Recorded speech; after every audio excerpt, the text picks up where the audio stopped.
जयपुर से इस वक्त की बड़ी खबर। सीएम भजनलाल शर्मा से मुलाकात की कुसुम यादव ने। निगम हेरिटेज की कार्यवाहक महापौर ने मुलाकात की सीएम भजनलाल शर्मा से। कार्यवाहक महापौर की जिम्मेदारी मिलने के बाद शिष्टाचार मुलाकात। आज ही कार्यवाहक महापौर की जिम्मेदारी मिली और सीधा पहुंच गई कार्यवाहक महापौर सीएम भजनलाल शर्मा से मुलाकात करने के लिए। कार्यवाहक महापौर की जिम्मेदारी, बड़ी जिम्मेदारी। कुसुम यादव, कमल की कुसुम, पहुंची मुख्यमंत्री से औपचारिक मुलाकात करने के लिए। ये सबसे पहले जी राजस्थान पर ये तस्वीरें। जयपुर से बड़ी खबर।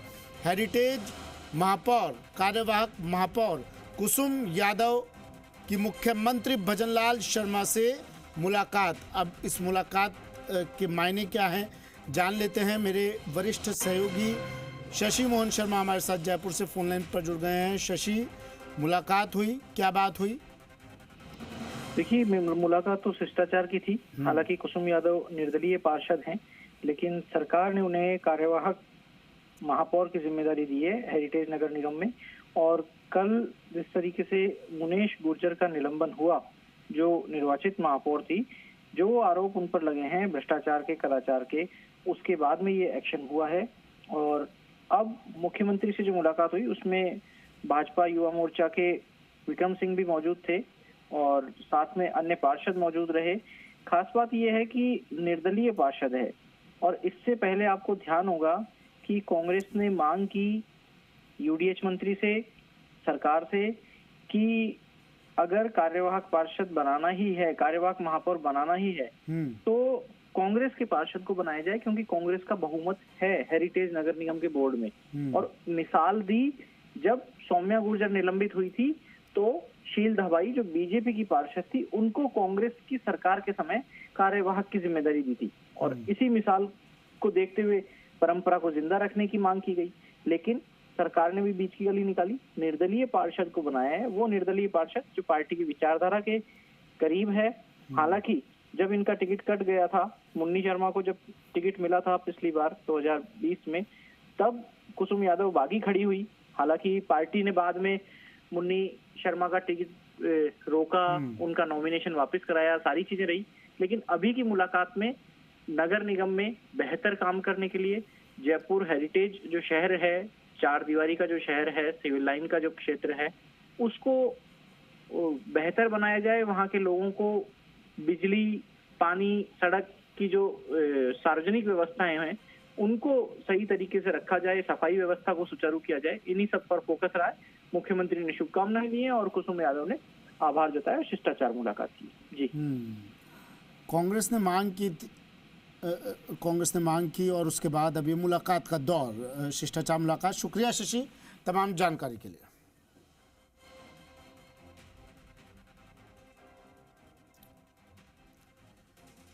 कल शहरी सरकार की मुखिया की कुर्सी संभालेंगी कुसुम यादव। सरकार ने कुसुम यादव को कार्यवाहक महापौर बनाया है। निगम हेरिटेज मेयर की कुर्सी कुसुम यादव कल संभाल लेंगी। मुनेश गुर्जर के निलंबन के बाद कुसुम यादव को कार्यवाहक महापौर बनाया गया है।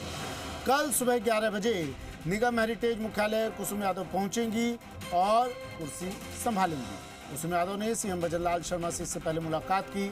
60 दिन के लिए कुसुम यादव को कार्यवाहक महापौर बनाया गया है और उससे पहले शिष्टाचार मुलाकात मुख्यमंत्री भजनलाल शर्मा से कुसुम यादव।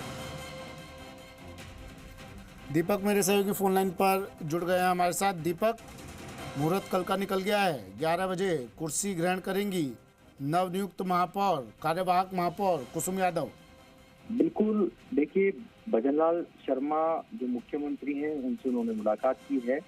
भाजपा प्रदेश अध्यक्ष मदन राठौर से उनकी चर्चा हुई है। उसके बाद में कल सुबह 11 बजे वो समय रहेगा जब कुसुम यादव जयपुर नगर निगम हेरिटेज मेयर की कुर्सी संभालने जा रही है।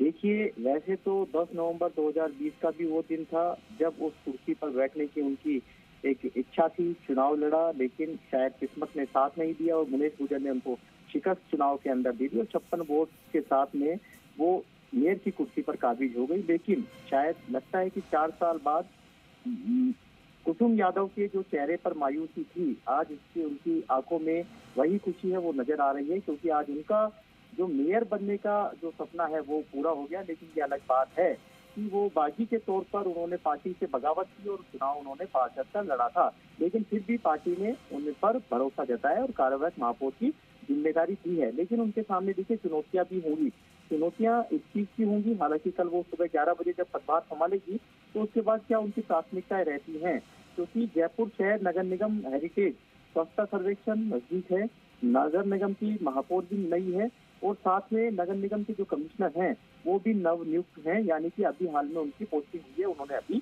पदभार भी नहीं संभाला है। ऐसे में स्वच्छता सर्वेक्षण की जो रैंकिंग है, जो पहले कई सालों से गिरती आ रही है, उसको किस तरीके से सुधारना है। हम टॉप 10 में आने के वादे मुनेश गुजर भी करती रही है, लेकिन अच्छा, पार्षदों का आंकड़ा क्या कहता है? क्या ये आंकड़ा भी मेयर के लिए चुनौती हो सकता है क्या? क्योंकि हालांकि कुछ पार्षद तो अब बीजेपी के खेमे में भी आ गए हैं। अब ये नया आंकड़ा क्या कहता है दीपक? देखिए, खेमे में अभी नहीं आए हैं, मैं फिर कह रहा हूँ, अभी उन्होंने केवल महापौर को बनाने के लिए समर्थन दिया था, ज्वाइनिंग उनकी अभी नहीं हुई है। लेकिन इतना जरूर है कि यदि 8 पार्षद यदि समर्थन देने के बाद उनकी ज्वाइनिंग होती है तो जो अभी 42 और 244 का जो आंकड़ा बीजेपी के पास है, 2 निर्दलीय और 42 इनके हैं, और यदि 8 आ जाते हैं तो करीब 52 का ये आंकड़ा, और 51 के लिए 51 का मैजिक फिगर होता है।